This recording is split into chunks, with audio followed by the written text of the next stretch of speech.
Good morning, Sighted Daisy. Let's get started with the pledge and a moment of silence.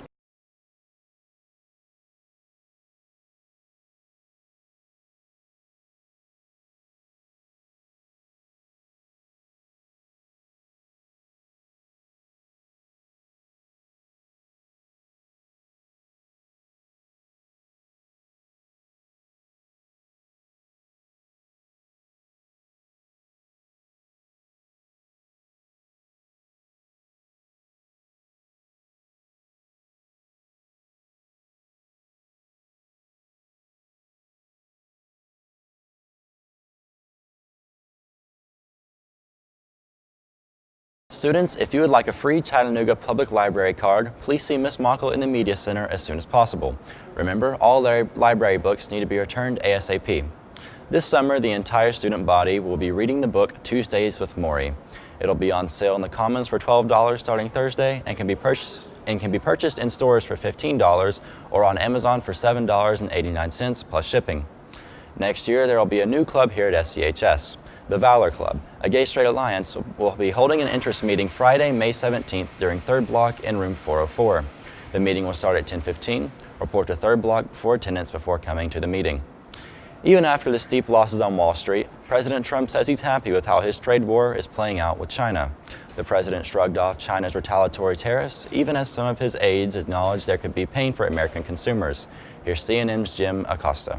With his trade war with China escalating, President Trump downplayed the impact of Beijing's decision to impose retaliatory tariffs on U.S. goods that triggered big losses on Wall Street. This is a very positive step. I love the position we're in. There can be some retaliation, but it can't be very, very substantial by comparison. In a sign of how the trade battle could hit the U.S. heartland, the president said his administration will be seeking to provide assistance to American farmers who are hammered by China's tariffs. And out of the billions of dollars that we're taking in, a small portion of that will be going to our farmers because China will be retaliating probably to a certain extent against our farmers. The president tweeted a warning to Beijing, saying China should not retaliate, will only get worse. It's a fight his own advisors concede that could be costly. Yes, to some extent. Yeah, I don't disagree with that. Again, both sides will suffer on this. The president is also defending his administration's decision so far to refuse to cooperate with a range of investigations launched by congressional Democrats. I can tell you that there has never been anybody so transparent as the Trump administration. Over the weekend, the president lashed out at his own FBI director, Christopher Wray, after he declined to echo Attorney General William Barr's concerns that the Trump campaign was the victim of improper surveillance. Mr. Trump quoted a conservative activist on Twitter, saying the FBI has no leadership. The director is protecting the same gang that tried to overthrow the president through an illegal coup. Mr. Trump also laid into former White House counsel Don McGahn after he refused to state publicly that the president did not commit obstruction of justice, tweeting, "Actually, lawyer Don McGahn had a much better chance of being fired than Mueller. Never a big fan." South Carolina Senator Lindsey Graham is advising Donald Trump Jr. to ignore a subpoena to testify from the Senate Intelligence Committee. And if I were Donald Trump Jr.'s lawyer, I would tell him, you don't need to go back into this environment anymore. I would call it a day. That's despite Graham's comments during Bill Clinton's impeachment saga.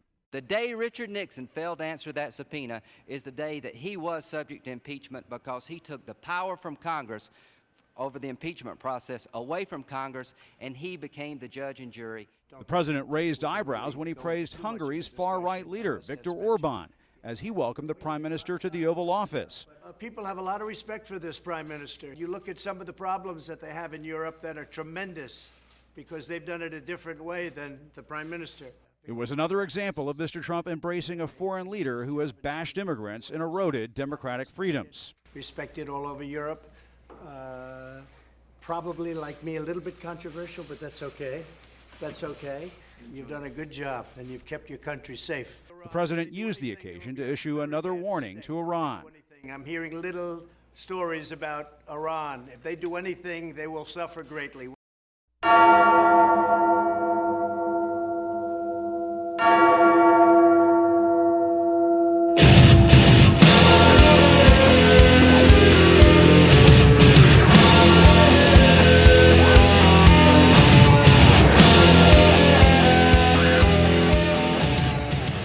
Your Trojan baseball team continues to play strong as they advance through the region playoffs.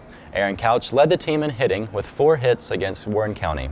The Trojans led most of the night, but a rocky 5th inning tied the score 4-4. In the 8th inning, a wild pitch allowed Noah Howard to steal third, then the wild throw by the catch to third sent Noah running for home and the go-ahead run. The final score was 5-4. The Trojans advanced to the championship round of the playoffs, hosting Bradley Central on Wednesday. That's all for today, Sidey Daisy. Tune in tomorrow for more important announcements. Until then, have a good day and good news.